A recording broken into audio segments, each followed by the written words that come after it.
So let me just say a few words. I talked about the history of Chanukkah. Let's talk about the holiday itself of Chanukkah just for a moment. And I already blew it. I already told you the miracle of the finding. So the miracle, as it is told, which was invented some 100 years after the events, the miracle is that as we brought up the menorah, the great menorah, from the basement of the temple, one of us found this little container of oil. The one container of oil that was left, there was barely enough oil to light the menorah in the temple for one day. Yet miracles of miracles, it burned for 8 days. And that's the miracle of Chanukkah. It's the miracle of light. And I'll talk about what the miracle of light means in a little bit. But I mean, let's put ourselves back in 164 BCE. This is the darkest time of the year. The solstice is going to be next week. So this is really the darkest time of the year. Specifically around that time is the time that the moon is also getting smaller and smaller and smaller. So not only the days are short, but the nights are really dark. And when you live in a place that doesn't have electricity and there is no other way to really bring light but to kindle things, there is this dread that really falls on the population as a whole. There's this fear. And in ancient times, we really felt that maybe something was happening. The gods were punishing us and the sun was never going to come back. The days were going to dwindle and be shorter and shorter and shorter until we would live our entire lives in darkness. I mean, there's really this sense of doom that was happening around this time of the year. It was getting cold. So from the most ancient of times, there's always been, from pagan times and before that, there always were holidays that revolved around lighting fires. There were great holidays of fire celebrations at this time of the year for hundreds of years before we even came to be. And we inherited those holidays as we settled into the land and as we grew our own way of life. The Torah and even after the Torah, all of the Jewish Bible, and even after that, is replete with prophet after prophet, leader after leader, begging the Jews to stop doing the pagan things and could you please just worship the one God if you could? That would be really wonderful. Please, over and over and over again. Why? Because nobody cared. Now, if you see in your text that something is repeated, a law is repeated over and over and over again over generations, that is a clue to tell you that nobody did it. Nobody did it. And so the rabbis around that time of the change of around the year zero, the change of the millennium, they were trying to create this new religion. The temple was gone.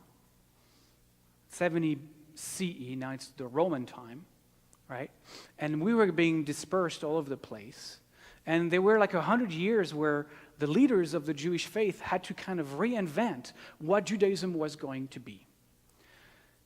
And that was their chance to finally let go of all the pagan stuff and to kind of impose on the Jews that were now finding themselves in North Africa, in Asia, in Italy, in Europe, to start afresh, to start anew. And they started to write this over hundreds of years, actually. For 600 years, there was a rabbinic conversation that is captured in what's called the Talmud around how we are going to reinvent Judaism now that we don't have a place to go, the temple in Jerusalem. And then, as the rabbi are talking about the candles for Shabbat, there's a long conversation about what do you do for Shabbat? What kind of candles should you have for Shabbat? How long should the candles of Shabbat burn for? Right? I mean, we wanted to know everything. The rabbis just talk endlessly about these kind of things because those are practice in mindfulness. And so the minute details matter. And then out of this long conversation about the Shabbat candles, one of the rabbis in the corner of history raises his hand and says, hey, guys, what about Chanukkah? And the other rabbis turn to him and go, who? What? Why is this happening? It's happening because there was this holiday that was created, unbeknownst to the rabbi, definitely not under anyone's leadership, of this Jewish population who were celebrating a festival of light in the middle of December, in the middle of the month of Kislev, at the darkest time of the year. And no matter what you try to do, people kept doing it. People just kept doing it. And you try to rule it out, and you try to ignore it, and you try not to do anything about it. But then in the middle of the Talmud, there's one sentence that says, we might talk about the Shabbat, in the middle of talking about the Shabbat candles, about the Chanukkah candles. And then they have this whole discussion about the Chanukkah candles and how long they should burn. That's how we know it's about 20 minutes. That's it. That's all there is to know in the entire Jewish religious writings that span hundreds and thousands of years about Hanukkah. One little thing about how long the candle should burn. Why? Because on top of the rabbis not wanting us to carry on a pagan holiday, which obviously we still do, they also hated with a vengeance the Hashmonean family. They hated the Maccabees.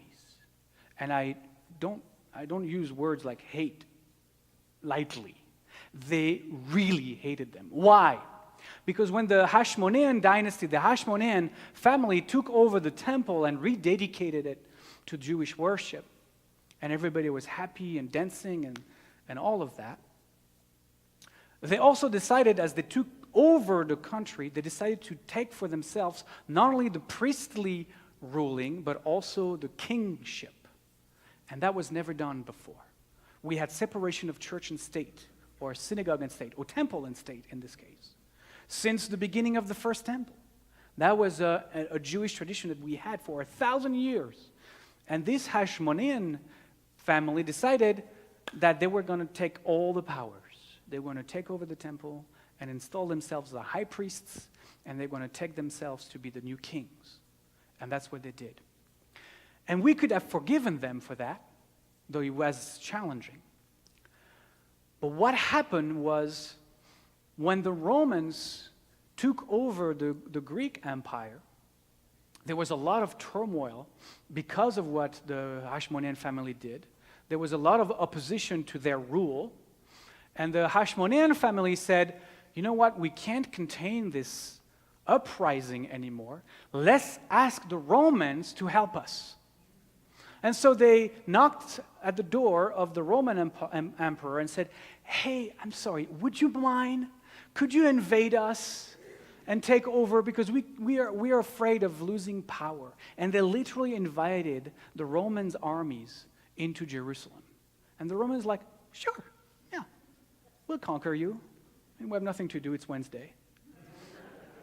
And they really did. And they, after they actually took out the Hashmonean, they put their own puppet rulers, both in the temple and as the kings. Herod is one of them, as one of the most known puppet kings that the Romans put there. And that is something that the rabbis, who were the party that was opposed to the ruling party that was under the tutel of Rome, right?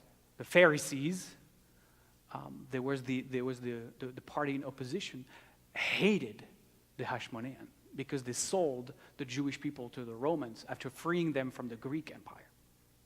And so they wanted to have nothing to do with them, which is why when they did the canon of what is called the Jewish Bible today, they left out the book of Maccabees.